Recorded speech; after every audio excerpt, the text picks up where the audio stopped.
ఈ రోజు ఈ ప్రభుత్వం చూస్తుంటే నాకు ఒక విషయం అర్థమైంది. జగన్ పని అయిపోయింది. ఇది నేను చెప్తాం కాదు, వైకాపా పార్టీకి చెందిన ఎమ్మెల్యేలు ఎంపీలే చెప్తున్నారు. ఎన్నికల ముందల 25 ఎంపీలు గెలిపించండి, ఢిల్లీ మెడ వంచి ప్రత్యేక హోదా తీసుకొస్తా అన్నారు. ప్రజలు 31 ఎంపీలు ఇచ్చారు. ఆ 31 ఎంపీలు తీసుకెళ్లి కేసుల మాఫీ కోసం కేంద్ర ప్రభుత్వానికి తాకట్టు పెట్టిన వ్యక్తి ఈ జగన్. అందుకే ఎంపీల్లో కూడా జగన్ పైన నమ్మకం కోల్పోయారు. మొన్న జగన్ ఢిల్లీకి వెళ్తే 31 మందిలో కేవలం 6 జగన్ వెనక వెళ్లే పరిస్థితి వచ్చింది. అక్కడ ఢిల్లీలో ఉన్న వైకాపా ఎంపీలు కూడా బాయ్ బాయ్ జగన్ చెప్పే పరిస్థితి మనందరం చూసాం. ఎన్నికల ముందల పెద్ద ఎత్తున ఎమ్మెల్యేలు గెలిపించండి, వారంలో సిపిఎస్ రద్దు చేస్తా అన్నాడు. 151 సీట్లు గెలిచాడు. 4 సంవత్సరాలు 10 నెలలైంది.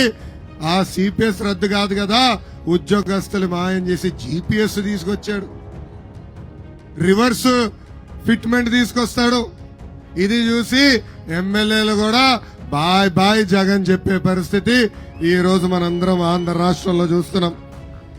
జగన్ ఈ రోజు ప్రపంచంలో ఎక్కడ లేని కొత్త పథకం తీసుకొచ్చాడు. ఆ పథకం పేరే ఎమ్మెల్యేల ట్రాన్స్ఫర్. ఏంటది? ఎమ్మెల్యేల ట్రాన్స్ఫర్.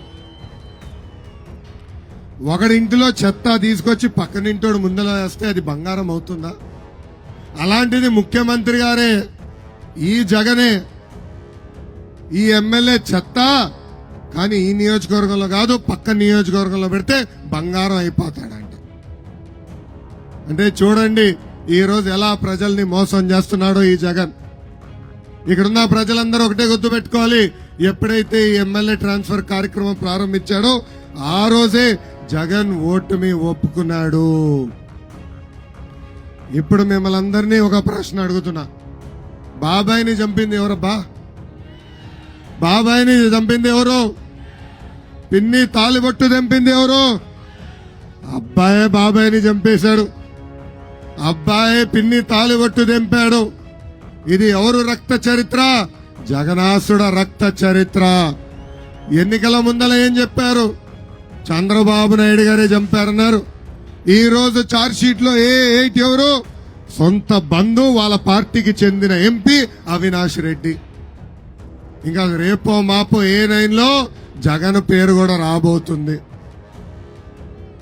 ఇప్పుడు మీ అందరికీ చిన్న క్విజ్ పెడతా, రెడీనా సమాధానం చెప్పేదానికి? జగన్ రోజు ఏం తాగుతాడు? బూమ్ బూమా, ప్రెసిడెంట్ మెడలా, ఆంధ్ర గోల్డా, ప్రజల రక్తమా? ఏం తాగుతాడు? చేతులెత్తి చూపించండి. ప్రజల రక్తం. ఈ రోజు క్వార్టర్ బాటిల్ తాగే వ్యక్తి దగ్గర నుంచి ప్రతిరోజు 25 రూపాయలు జే ట్యాక్స్ కట్టించుకుంటున్నాడు. ఇది ప్రభుత్వ పన్ను కాదండి, ఇది ముఖ్యమంత్రి గారు వేసే సెల్ఫ్ పన్ను, జగన్ పన్ను, జే ట్యాక్స్. ఇది నేరుగా ఆయన జోబులోకి వెళ్తుంది. అంటే సంవత్సరానికి 9,000 రూపాయలు, 5 సంవత్సరాలు 45,000 రూపాయలు జే ట్యాక్స్ ద్వారా వసూలు చేస్తున్నాడు. ఈ రోజు ఆ ముందు చూస్తే విషం కనే ప్రమాదం. నేను ఒక బాటిల్ ల్యాబ్కు పంపించి టెస్ట్ చేపించా. అక్కడ అధికారులు ఏం చెప్పారో తెలుసా? పంట పొలాల్లో పురుగు మందు కొడితే పురుగు సస్తుందో తెలియదు, కానీ ఇది కానీ కొడితే పురుగులన్నీ పారిపోతాయి అని చెప్పారు.